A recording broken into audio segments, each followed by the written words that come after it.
বলেন তো এখন কত সাল? কেন 2026 সাল?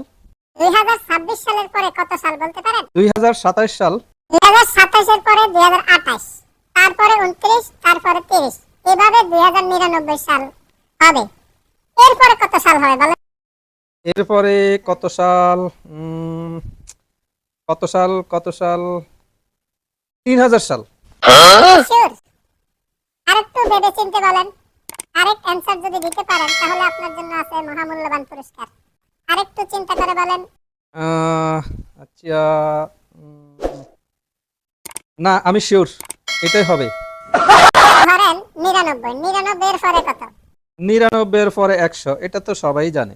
তাহলে 2099 এর পরে কত হবে? এটা তো একেবারে সহজ। আরেকটু সহজ করে দিলাম আপনার জন্য। তাহলে তো উত্তর পেয়ে গেলাম, 2100 সাল। 2100 বলতে কিছু আছে? আরেকটু সঠিক করে সুন্দর করে বলেন। দর্শক, আপনাদের যদি সঠিক উত্তর জানা থাকে তাহলে কমেন্টসের মাধ্যমে জানিয়ে দেন। সবাইকে ধন্যবাদ।